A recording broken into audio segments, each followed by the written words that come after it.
Então, falando aqui dessa questão, tem essa figura aqui que está num dos capítulos que vocês têm que ler, né, para a prova, que é muito interessante como é que a gente vai formando, né, a questão aqui das competências essenciais, na verdade, ela é um processo que começa a partir dos recursos da organização, tanto tangíveis quanto intangíveis, né? A forma como que a organização ela vai trabalhando os seus recursos tangíveis e intangíveis, vai fazendo com que ela desenvolva as suas capacidades, certo? E a partir dessas capacidades é que vão surgindo as competências essenciais. Obviamente que essas competências, para que elas se tornem efetivamente essenciais, e quando a gente fala que é uma competência essencial, então nós estamos dizendo que ela é uma competência que gera vantagem competitiva sustentável. É importante então que nós temos alguns critérios para avaliar essa questão, né, se é essencial mesmo, né? Então, ela tem que ser valiosa, ela tem que ser rara, ela tem que ser difícil de imitar e ela tem que ser insubstituível. Isso é muito interessante. Então, quando você for pensar, será que aquilo que eu tenho em termos de capacidades no meu negócio, eu estou desenvolvendo ou não competências essenciais, ou são apenas, né, competências temporárias e que podem ser substituídas aí a qualquer momento, tá?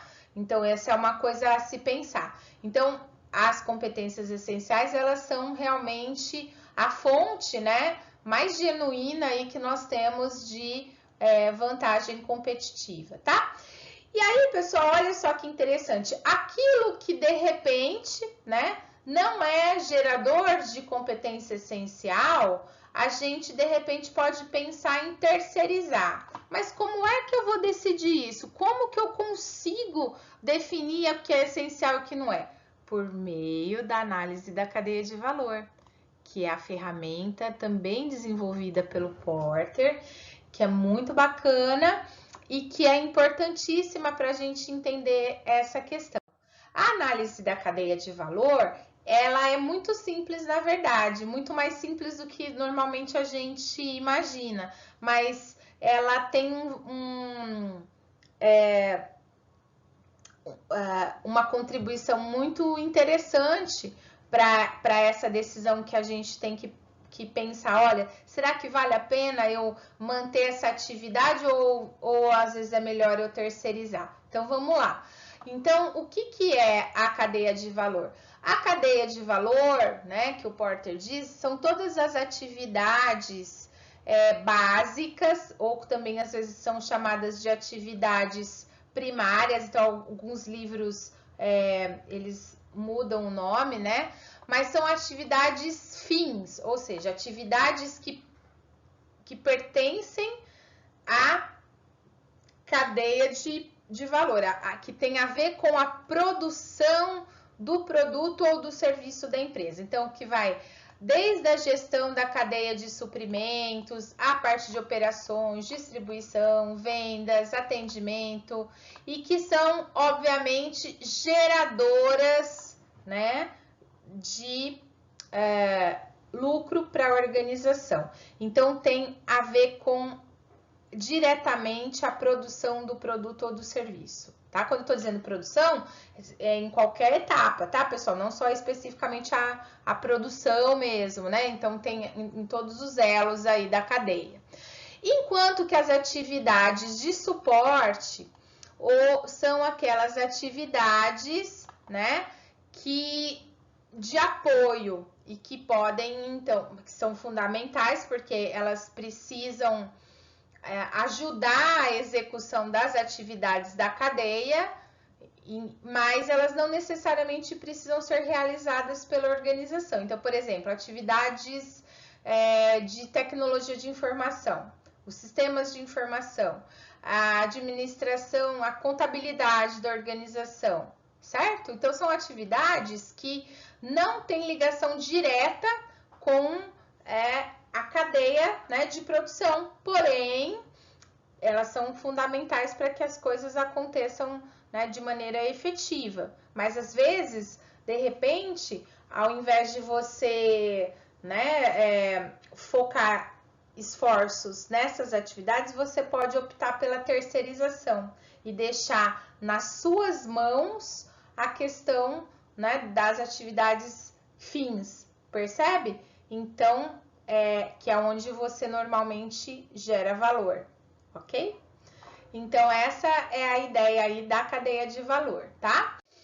Bom, para a gente fechar, né, essa parte aí de estratégia, pessoal, então nós temos a análise da situação atual, em que nós temos várias ferramentas como o ciclo de vida do produto, a matriz BCG, matriz GE, que normalmente são utilizadas e que é importante que vocês tenham aí essa visão, né, de que existem essas ferramentas, mas aqui nós vamos dar um destaque especial para a análise de SWOT, tá? Que é uma ferramenta que você, como engenheiro de produção, não pode de forma nenhuma deixar de conhecer, tá? Isso você tem que saber, sair dessa disciplina sabendo fazer uma análise de SWOT, tá, pessoal? É muito importante.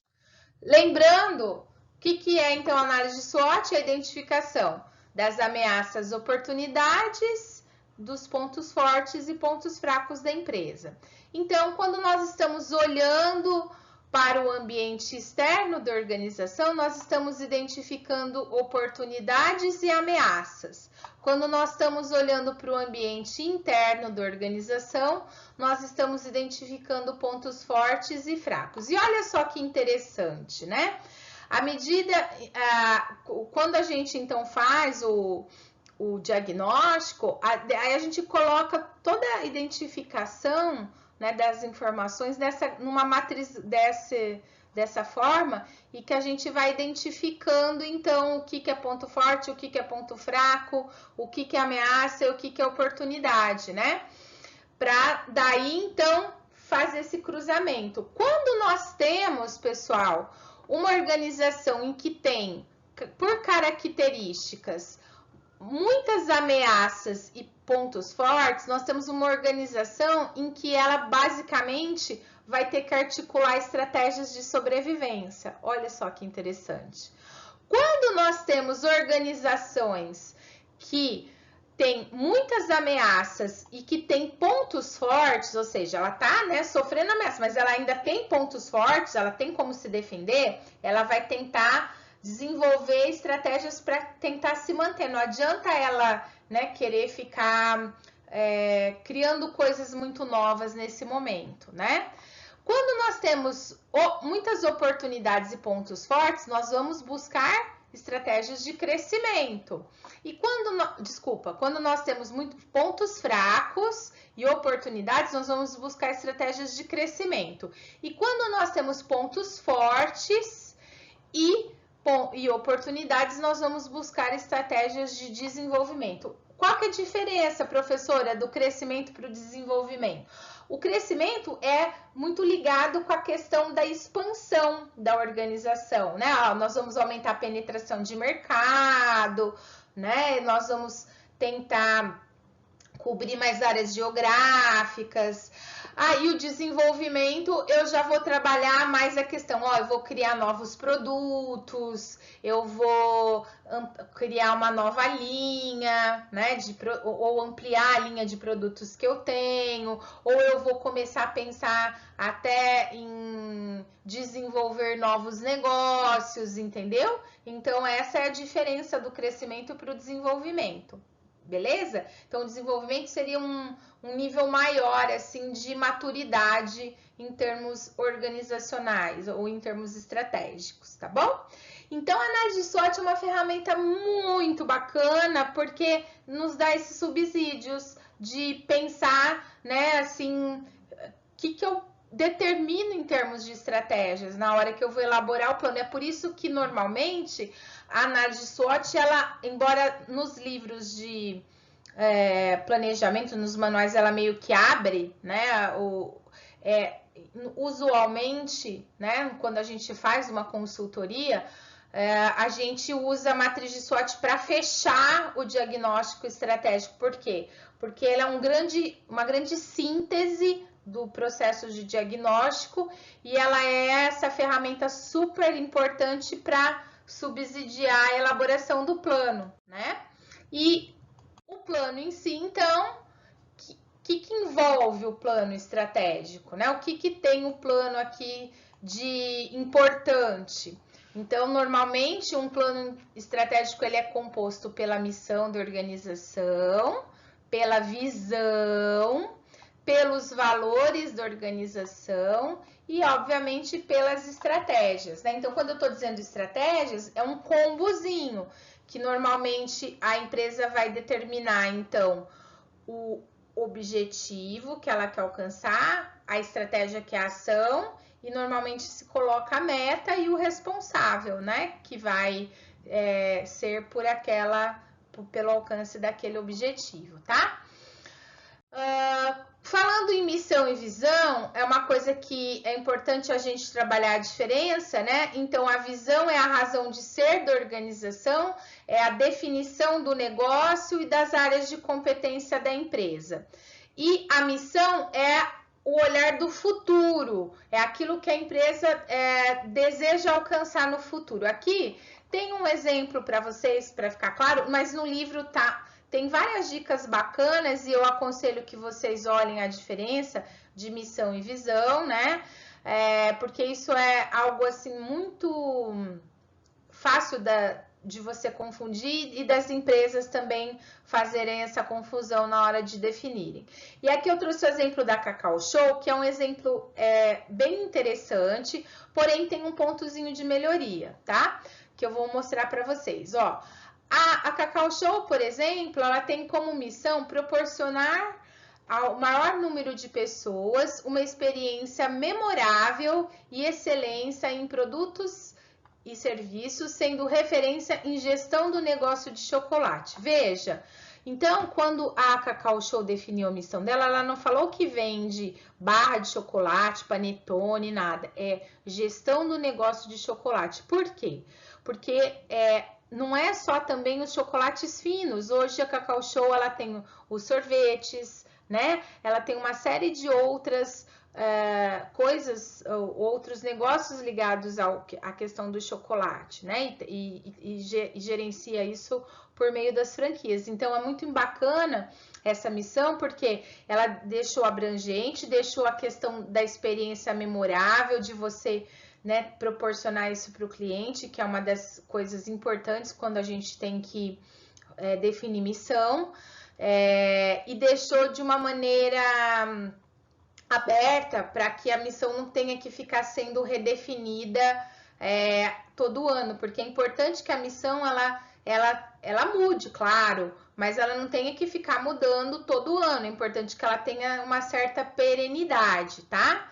E a visão? Olha só, ser a maior e melhor rede de chocolates finos do mundo. Tá vendo como é uma ambição diferente da missão, que é aquilo pelo qual ela nasceu, pelo que ela veio? Vocês perceberam a diferença, né?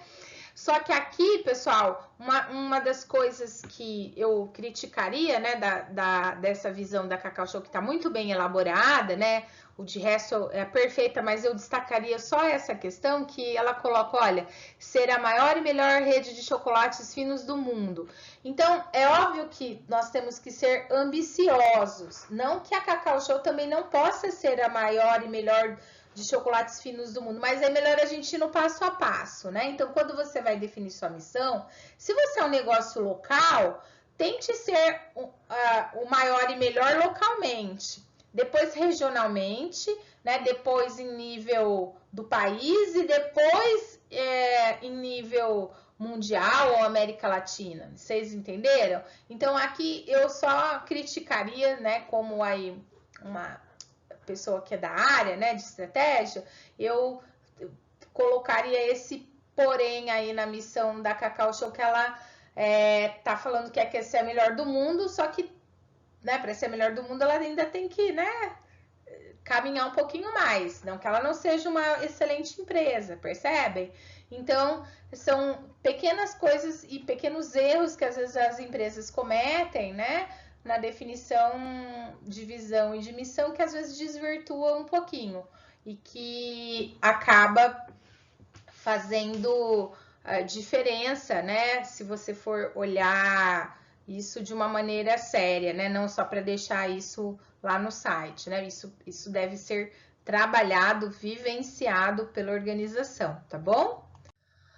Bom, os valores, então, eles são as crenças, né? Aquilo que vai dar sustentação e vai operacionalizar a missão e a visão, tá? Então, aqui eu dei um exemplo para vocês também da Cacau Show, eu acho que é um exemplo bem interessante, né, de como que as empresas podem colocar aí, formalizar os seus valores de maneira bem coerente com a missão e com a sua visão, tá? E aí vem a questão, então, das estratégias. Então, você define missão, visão, e aí você vem definindo normalmente as estratégias competitivas genéricas ou de negócio, que são aquelas estratégias mais gerais que vão determinar o posicionamento da sua organização no mercado. Basicamente, é isso que você vai trabalhar quando nós estamos falando de um plano estratégico, tá? Aí depois isso vai ser desdobrado nos planos táticos que nós vimos lá no comecinho, né, dessa aula de revisão, nos planos de marketing, de finanças, né, que ajudam então a alcançar, né, essa estratégia competitiva mais genérica, tá bom? Então, pessoal, essa primeira parte, ela acho que resume bem aquilo que vocês devem saber a respeito da parte de estratégia, né, para vocês irem muito bem na prova. Eu desejo para vocês boa sorte, estudem, leiam os textos e eu tenho certeza que vocês vão conseguir ter um excelente desempenho, tá bom? Foi um prazer ter vocês aí durante esse bimestre e eu espero encontrá-los em outras oportunidades. Um grande beijo para vocês, tudo de bom!